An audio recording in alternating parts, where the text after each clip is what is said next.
When you go to buy a phone, the sales team will try one of two things. They'll try and sell you the latest iPhone, or they'll try and sell you the latest Samsung phone. They won't mention the other great phones, made by Motorola, Nokia, and also LG. And this is a problem for LG, as it's not one of the big players when it comes to sales. But does that make it a bad phone, or should we disregard it as a write-off? Hey guys, Michael from Copper vs Glass, and with a QHD display, a laser autofocus, and great software features, this is my review of the LG G3, the best Android smartphone of 2014. Let's start with the design of the G3. Now don't get me wrong, this is no HTC One M8 or iPhone 5S, but this phone has heft and feels great in the hand. The back is not metal, but does a great job to convey the look. The good thing about the plastic bag is the fact that it has more grip than the HTC One, but doesn't have the cheap feel of the Galaxy S5. It's also removable, which gives you access to the microSD and SIM card slots, as well as a removable 3000 mAh battery. The back plastic is also great at resisting fingerprints. If you have oil or dirt on your hands, the phone can withstand it great. They've also improved massively on the design of the LG G2. The buttons on the back are a lot more tactile and have great feedback while also being easier to find. I would have liked the buttons to be not so close to the camera, but with some great software you may never need to use these. On the back you have the volume up and down as well as the power button, and this is also where you'll find the 13 megapixel camera, flash and autofocus, but more on that later. The front of the phone is where you will find the front-facing 2 megapixel camera, notification LED and all light and proximity sensors. Up top we have the IR blaster for controlling your TV and a noise cancelling microphone. The bottom of the device is where you'll find the micro USB opening for charging and syncing, as well as the 3.5mm headphone jack and microphone. The screen is a 5.5 inch Quad HD LCD with a resolution of 2560 by 1440. This brings in a pixel density of 538 ppi. The screen is made even better by the fact that it takes up 77% of the front panel due to the incredibly small bezels around the front of the display. Outdoor viewing is also good thanks to great colour accuracy, contrast and also viewing angles.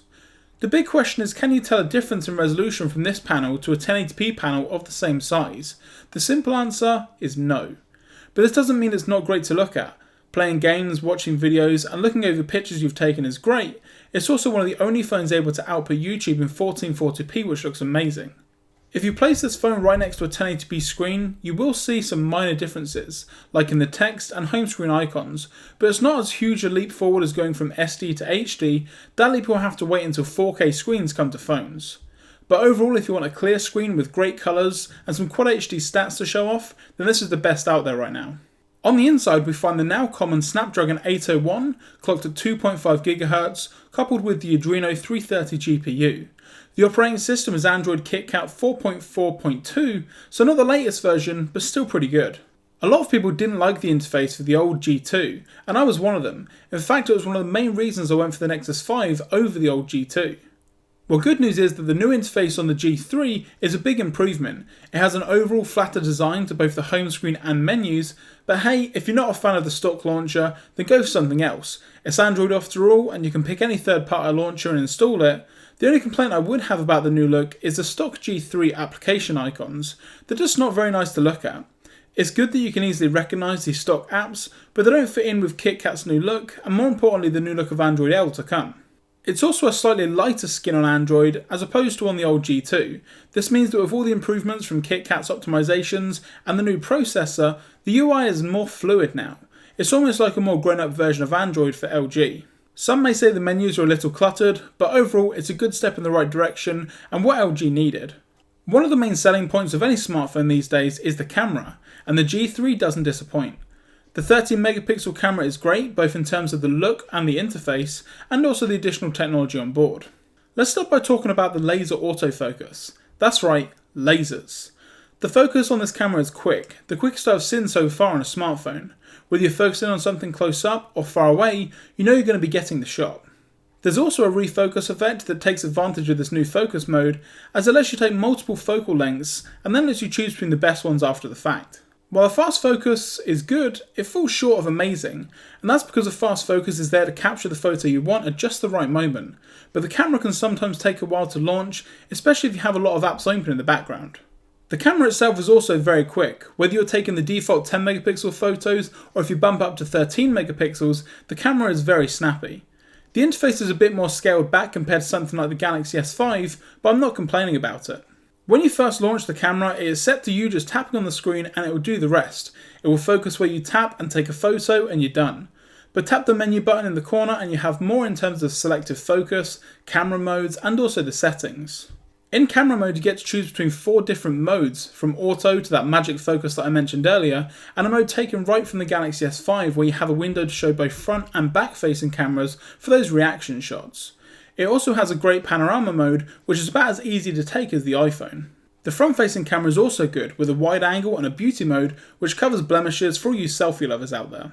In the settings where you'll find things like grid, timer, HDR and photo size, plus an option to use your voice to take a photo by saying something like, cheese, but I turn that off pretty quickly as it would sometimes pick up random words. Under photo and video size, you will see options for the pictures to be as low resolution as 3 megapixels and as high as 13 megapixels with 4 options overall. The video also has multiple shooting modes. You have 720p normal and slow-mo, 1080p and 4K video. The 720p is 60 frames per second, whereas the 1080 goes down to 30, along with the 4K. The slow motion video is recorded at 120 frames per second and looks really fluid and smooth, but has major pixelation, which you don't get on something like the Galaxy S5 or the iPhone 5S. To be honest, the slow motion video is pretty useless with the pixelation and a bit of a disappointment. But overall, if you're after a solid shooter with maybe 1 or 2 compromises, you definitely can't go wrong. I think people forget that these pocket-sized computers are also phones. The call quality from my end and the other side of things was clear, and there's even a voice enhance function which I would turn on, and I would actually leave it on because it makes it sound great. The speakerphone is also extremely loud on the phone, which may come as a surprise with it being on the back, and it is kind of small.